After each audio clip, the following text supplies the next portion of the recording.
From advertising to software as a service to data. Across all of our programs and clients, we've seen a 55 to 65% open rate. Getting brands authentically integrated into content performs better than TV advertising. Typical lifespan of an article is about 24 to 36 hours. If we're reaching out to the right person with the right message and a clear call to action, then it's just a matter of timing. Welcome to the MarTech Podcast, and I Hear Everything production. In this podcast, you'll hear the stories of world-class marketers that use technology to drive business results and achieve career success. We'll unearth the real-world experiences of some of the brightest minds in the marketing and technology space so you can learn the tools, tips, and tricks they've learned along the way. Now here's the host of the MarTech Podcast, Benjamin Shapiro. Welcome to the MarTech Podcast. I'm your host, Benjamin Shapiro, and today we're going to discuss the dynamic evolution of connected television advertising and its impact on the media landscape. Joining us is Angela Voss, who is the CEO of Marketing Architects, which is an all-inclusive TV agency that rebuilt the traditional agency model to help brands drive profitable growth. Marketing Architects has spent 25 years building homegrown technology to solve its TV pricing, measurement, and scale challenges. And in addition to providing us with our guest today, Marketing Architects is also a sponsor of the MarTech Podcast. And today, Angela and I are going to discuss navigating the evolution of connected television advertising. All right, here's the first part of my conversation with Angela Voss, the CEO of Marketing Architects. Angela, welcome to the MarTech Podcast. Thank you. So happy to be here. Very excited to have you on the show. And let me start off by stating my appreciation. You and the rest of the team at Marketing Architects are sponsors of our podcast. So thanks for helping us create our content and also coming on the show to tell us a little bit about how to use TV advertising. Grateful on multiple levels. We really admire what you're doing here, Ben. And it almost begs the question, what did we do before we had podcasts to listen to try to navigate such a complex space? But we're big fans of the show. I just listened to one of your episodes this morning on AI. So just love what you guys are doing and we're happy to be part of it. Well, excited to have you here and want to ask you some questions about what's happening in the TV advertising space, your area of expertise at Marketing Architects. Well, let's start off with the landscape. We had a black and white box where you had to go up and press the buttons to change the channel. Then we got some TV antennas. We've come a long way since then. We have color. That's very exciting. What else has changed? So much, right? Yeah, it was a much simpler time. But if we even just think going back to just prior to COVID, right, up until like 2019, linear was the dominant medium, right? It captured roughly 80% of adult video viewing and now is only responsible for close to 50% of TV utilization. So that's been really exciting for consumers as we try to think about how do I get the content that I want right in front of me when I want it, potentially cutting costs. Although I think a lot of us, I won't raise my hand, but it's raised, are probably spending more with our apps through Roku or Hulu or Disney Plus or whatever it might be than I was spending on cable. But then when you think about from a marketing standpoint, we've all been waiting for this medium that has the power to drive sales, to drive brand awareness, this top of funnel medium that is so emotional, great for storytelling, but in more of a digital format, right? And so TV's been long awaited. Precise audience targeting based on viewing habits and demographics, just significant advancements, real-time ad buying, providing advertisers with that flexibility that they've been accustomed to with digital. And I think also offering potentially a lower barrier of entry because long linear has been thought of as this very, very expensive space. You're going to need millions of dollars to produce creative, potentially millions to test. And the nature of the CTV environment lowers those barriers to some degree, depending on the brand and objective. So it's all very exciting. It's moving very quickly. You've got players like Disney and Netflix standing up ad-supported options and new technologies being created every single day. It's like you have to spend a couple of hours just to keep up with what's going on, but it's a very exciting time. It's a whirlwind. And it's funny because I think back to my first days of really understanding what was happening in television advertising was probably around the time when cable advertising became important. And that was the shift from buying essentially regional TV ads, but you could pick individual channels that were targeting specific audiences. If you wanted the sports crowd, you could buy the local TV channel in the Bay Area or in Texas or, whatever region you're in. We've gone so much deeper in terms of the ability to target now. And as you mentioned, there's this proliferation of different places that you can buy your media. So talk to me about that evolution when marketers are sitting there thinking, all right, I want to test connected television. Is it a top of funnel channel? Is it a bottom of funnel channel? Do I need to think about it nationally, regionally? How do you get your head around all of the different formats, mediums, advertising opportunities? They're just an endless way to target with connected television. I think you're speaking right into the complexity and fragmentation that can be scary to a lot of marketers. And I think that is one reason why we haven't seen ad dollars move over as quickly to CTV as what you might imagine, given the fact that 50% of TV utilization is happening in that space. And to us, complexity, fragmentation presents opportunity. And those are the types of challenges that we get really excited about. We've built and have been using for quite a while now AI to maximize the TV space. But even before CTV was a thing, if I wanted to be reaching an ESPN type audience, kind of going back to the example that you've given, even on the linear side, there's 20 to 30 ways when you consider national cable, local feeds to get in front of that audience. And in some cases, the correct or the most efficient decision in terms of how you're going to place is going to improve your ROI by 4 to 5 times. So the question is, how do you get your head around it? I really do think you need to lean into an expert in the space. I don't know how. If you, as a marketing individual, are responsible for all components of marketing for a brand, that you can effectively wrap your head around all of it, you really do need that expert, that Sherpa that helps you guide. We can get in front of this audience, but what's the most efficient to drive the best ROI way to do that between linear and CTV?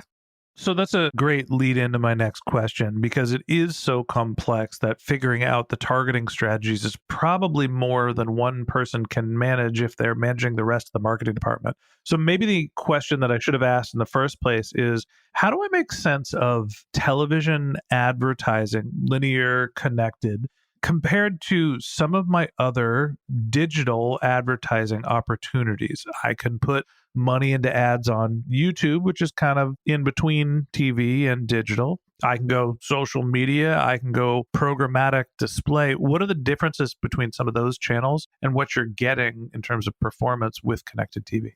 Well, I think those worlds are merging. You've had a lot of consumer data, be it first party, third party, that has been leveraged in the digital environment, that world is now blending into CTV.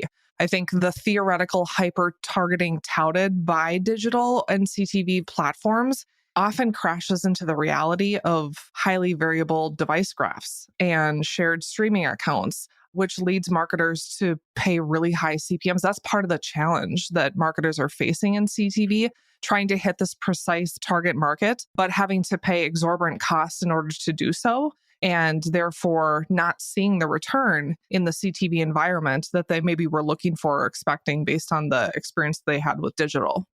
I'm going to ask you a tough question. Yeah, but...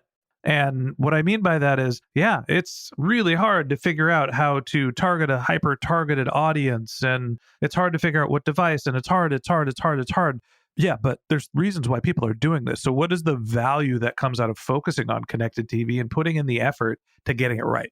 Well, ultimately, right, as marketers, we have to go where the eyeballs are going. We can't stop a decline in linear. People are going to continue to make viewing decisions the way they're going to make viewing decisions. And so regardless of whether or not it's hard or complicated, or you think you understand that you're hitting your target market, but you're not due to maybe inaccurate third-party behavioral data, we have to figure it out. And that is part of the challenge that we set out to solve with Annika, in just widening the view of how to get in front of consumers and how to do it in the most cost-efficient manner, not just assuming that some of the practices that have been successful in digital, where typically you're in a one-to-one type environment, be it like mobile, desktop, that type of thing, you're in front of your computer. When we think about CTV, it's still a screen on the wall. And so shared accounts, things like that become a lot more complicated in ensuring that you're actually delivering to the consumer that you're trying to deliver to. Now, you mentioned Annika. Who's Annika?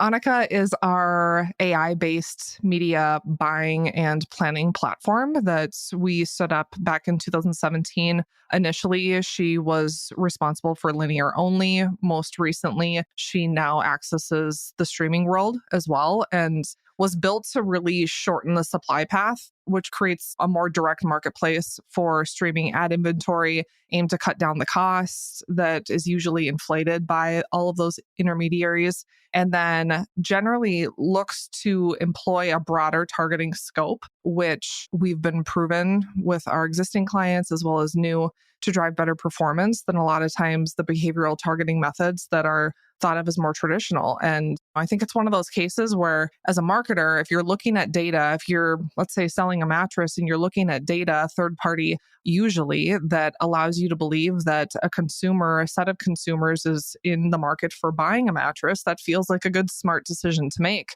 But what we have found is that generally contextual targeting can provide better ROIs because it very often captures that person where they are really at and also decreases the costs in the path to get there. Okay, so Annika is an AI-based solution that helps support marketing architects with their media buying. Mm-hmm. And you're using that to be more efficient in making sure that you're hitting the mark using contextual targeting and artificial intelligence. You got it. Okay. So I want to go back to the landscape a little bit. You mentioned before there's multiple different targeting criterias and trying to be hyper targeted. When you think about connected television and the landscape, you mentioned some big players that are getting into the space. Netflix, Disney all have ad supported tiers. Each individual television network, Peacock, Paramount, everybody's got their own app. When you think about the media buying landscape when you're placing your buys, are there any sense of priorities of which of these are the most effective, has the best inventory, what are the right sources, or is there just an open web type solution where you could buy across all of them? In our case, we built our own DSP, but typically brands are tapping into a DSP that already exists. It might be white labeled. Those are connecting to SSPs, but it's really no different than what you would think about in terms of primetime inventory in linear. The benefit of brands that are working in the performance marketing landscape and not just looking for eyeballs is that we've got a method by which we can assess that inventory with our own data. If we've got KPIs that we're trying to hit, it's a game of cost versus response and ROI. So there's a difference between premium content like you might find on Amazon's Thursday Night Football versus something potentially like an Amazon freebie. But we think about it in terms of there are impressions everywhere. They all come at a cost. We need to understand who those impressions are and ensure that ultimately they're driving the response that we're looking for. You know, when I think about the television landscape, obviously the technology has dramatically changed. And we've seen a shift in media buying activity, but we have also seen an increase in social marketing. We've seen an increase in things like podcast advertising. When you think about the mediums overall, for marketers who are sitting there with I've got my $10 million of media budget. How much are they allocating towards social, towards multimedia? Let's throw YouTube in there, and then thinking about connected TV and linear. Generally, what do you advise for the way that people break up their media buys? Every channel should, I think, make its way and prove its way into a marketing plan. We always start with our clients with a pilot, be it linear, be it streaming, and we have aligned objectives that we need to hit in order to continue to fund that channel. And that's the way we operate with all of our clients. And I think that's how all agencies should operate.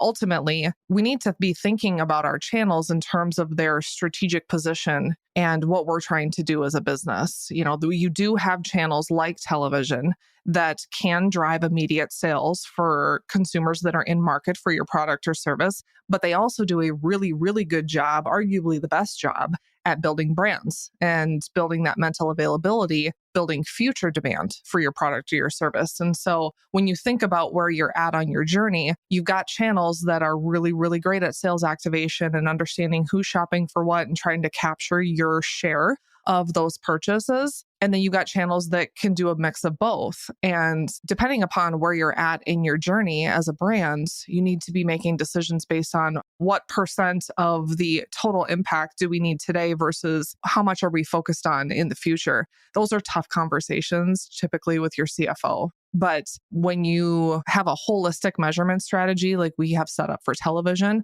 you should be able to get alignment on what is the channel doing for you today? What is it potentially doing for you in the next upcoming, let's just say, months?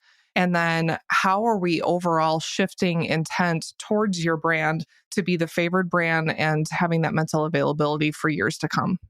When you think about your marketing strategies, obviously you want to have some sort of KPI assigned to all of your marketing efforts. But in some cases, and specifically with television and Connect TV, you can really have two KPIs. You can think about right now and you can think about long term. With some channels, you can do both. And that wraps up this episode of the MarTech Podcast. Thanks for listening to my conversation with Angela Voss, CEO of Marketing Architects. Join us again tomorrow when Angela and I continue our conversation talking about crafting effective TV campaign strategies. If you can't wait till our next episode and you'd like to learn more about Angela, you can find a link to her LinkedIn profile in our show notes. You can contact her on Twitter. Her handle is MarkArch. It's MarkArch. Or you can visit her company's website, which is marketingarchitects.com. In marketingarchitects.com, you can also find links to the Marketing Architects podcast and also the Marketing Architects book, which is called All Inclusive TV.